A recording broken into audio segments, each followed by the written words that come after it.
reviewing old trailers. Hey!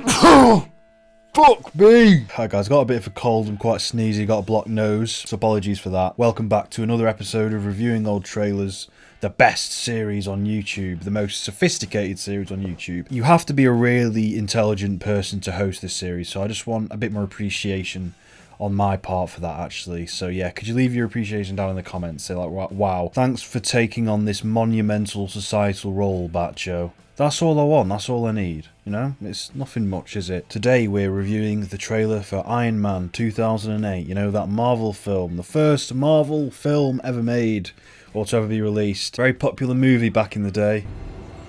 I'm working on something big.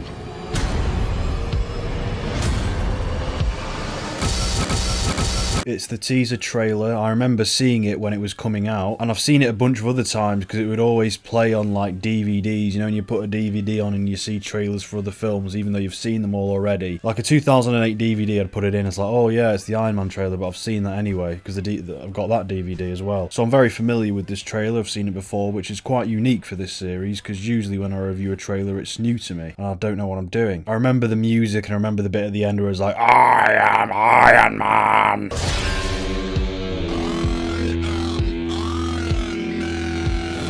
The weird thing is, when Iron Man was coming out, I wasn't really particularly interested in it, because I didn't go see it at the cinema. What happened was my older brother watched it on a plane, and then he said to me and my dad that we need to watch it because it was really good. So then me and my dad both watched it on the plane. We were on like another plane ride on the way back from the holiday or something. All three of us liked it. At the time, they actually liked it a lot more than I did, which is quite bizarre to think because now I'm the only one keeping track of these films. I'm always having to like defend them and play devil's advocate in film discussions. Because the first Iron Man was really cool and badass, my Chad brother really liked it, but then when it got kind of weird and nerdy, he checked out. My dad fucking hates superhero films, which makes the whole thing even more bizarre. Anyway, that's enough about the Iron Man film itself. We need to review the Iron Man trailer, because this is an amazing trailer review, so let's get on with it.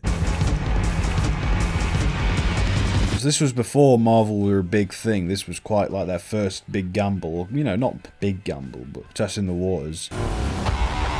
I think there was some Audi partnership in this film. I should be dead already. Unless it was for a reason. One of the first things that stood out to me was the structure of the trailer. It reminded me a lot of the Kill Bill trailer. You know, the bit with the dun dun dun dun dun, like the slow build-up, the like cool action build-up. One ticket to Tokyo, please. One way. I just finally know what I have to do. And I'm pretty sure that tonally they're taking after that, like just because of the way the music builds up with the structure of the trailer. That doesn't look like a missile. What are you building, Stark? That woman deserves her revenge. And we deserve to die. It's revving up the engine throughout the trailer. You slowly see more and more of the action and it just says badassery is going to ensue. The structure of the trailer kind of fits with the progression of the film story, the film structure. You have the sequence of him building the suit in the cave and then escaping, and then you get the other sequences of him refining the suit. You know, it's a nice, slow, satisfying build-up, and the trailer kind of exemplifies that, or whatever the word is. Another thing to note is that this was a pre-Inception trailer, and Inception had a very famous trailer where it was like dun dun with that very famous Hans Zimmer music. It's not strictly speaking legal. And it's responsible for all the brum. It was the first brum in like trailers. It's the only way to really describe it, but you see it all the time now, and I think Inception was the originator of that. It's called Inception. Already. And ever since then, that has been like the go-to stock sound for every single summer blockbuster, every single action film. I'm coming back.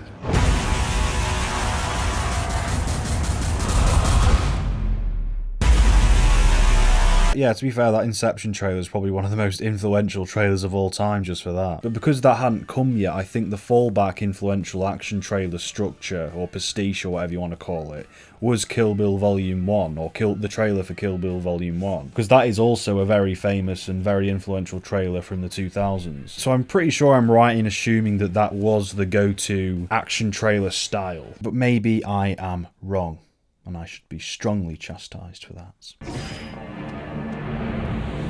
You have till tomorrow to assemble my missile. I should be dead already. So this trailer has a strong mid-2000s feel to it, so some of it's fairly dated. You have till tomorrow. There's some edited slow-mo shots that are quite bad, like shots that weren't intended to be slow motion to begin with, like they don't have enough frames to look good when they're slowed down. It was the trailer company that decided to do that after the fact. And come to think of it, that was all over the place in like mid-2000s trailers, just slowing down footage that wasn't intended to be slowed down. Officer McLean, I need you to behave. It just looks shit. Like, look at that and just tell me that you haven't seen loads of examples of that, like, growing up, if you're, like, a similar age to me. I need you to behave. I mean, it's a fairly minor thing, but I'm reviewing a 2.5 minute trailer here. I've got to fucking, like, dig out any piece of fucking content I can. That's why I need to be overanalyzing. Another fairly dated thing is there's, like, a heartbeat edit in that bit where he's being attacked. Like a heartbeat sound effect, like boom boom, like it's Saving Private Ryan. That's very old fashioned. And obviously a thing that everyone remembers about Iron Man, the first Iron Man and all the others that followed, is the Black Sabbath inclusion, the Black Sabbath song. It's a really good choice for the film's soundtrack, and that bleeds into this trailer. It's just a good way to get you jacked up, like, oh, this is going to be a fucking badass film, this is. I know it's a trendy thing to do now where you put an old rock song or an old rock classic in a superhero trailer to make it seem like stylistic and cool. And I will say Iron Man is a really good film, so this is a really good trailer for a really good film. That's usually the case. Like, you know, there's good reason to be excited for what you're seeing, all that. Good clips of Robert Downey Jr. nailing it as Iron Man. Good clips of Robert Downey Jr. nailing this hot blonde. You've been called the Da Vinci of our time. What do you say to that? Absolutely ridiculous. I don't paint. What do you say to your other nickname, the Merchant of Death?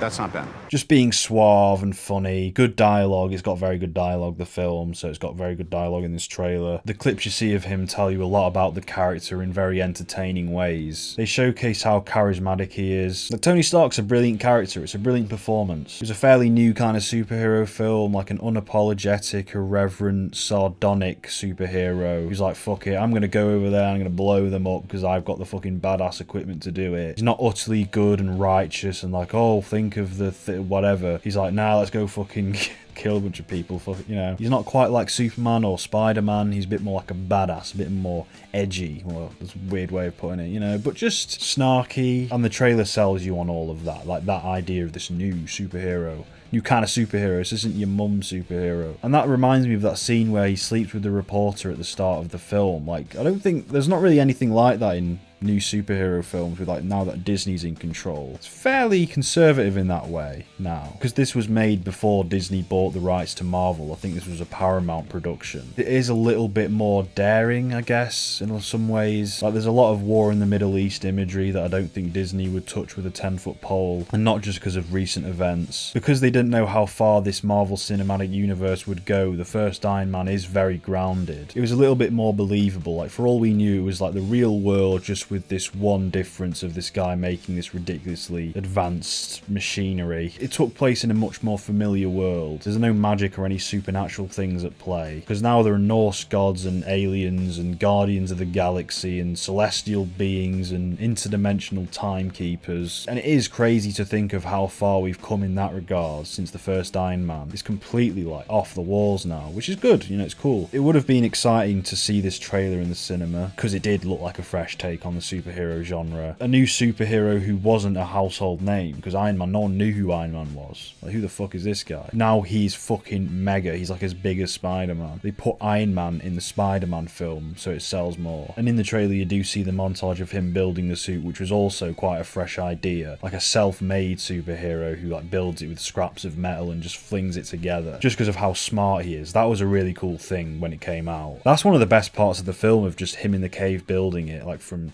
rusty bits of metal. And also it's much more satisfying to watch because it's a slow progression of him refining the suit. So you've got more appreciation for the simple scenes of him just flying in the clouds. It all backs up the less is more principle, because you can do so much with so little with all these different superheroes and all the different powers. Because with the more recent examples it's all just cluttered with CGI and like boom blasting and like Iron Man just blowing stuff up. But the bit where he shoots the tank is just so well done. It's like one tank. It's not like fucking billion armies of fucking fucking aliens. It's like one fucking tank, and they just less is more. The ending shots of him flying in the sky alongside those two jets still hold up. The CGI looks really good. It looks real. It would have been really cool to see that, and again, it's minimalistic. It's got restraint. It's not littered with all of these other effects, like an alien beaming down, loads of fucking flying saucers, Thanos doing loads of explosions.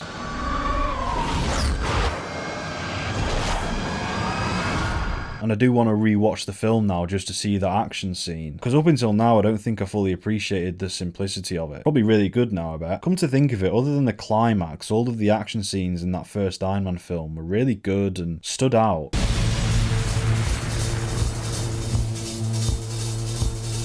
And of course, there's a quick cut montage near the end of the trailer, which I'm pretty sure is prevalent throughout every single era of film. We can't escape it. It'll always be with us.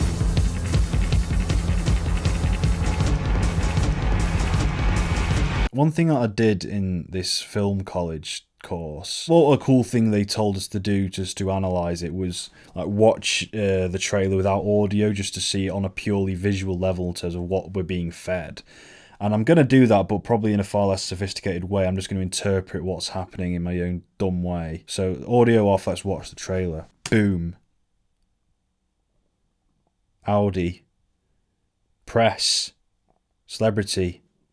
Interview, Paramount, hot girl, hot attractive woman interview, cool guy with cool sunglasses, rich billionaire getting off a jet, Middle East soldiers, Vista, blue sky with big weapons, cool drink, army guys talking to him. Escort, they got a camera out, it's probably a comedic bit, look, because he's doing peace sign. Comedic relief. Oh god, big surprise. Slow motion, oh shit.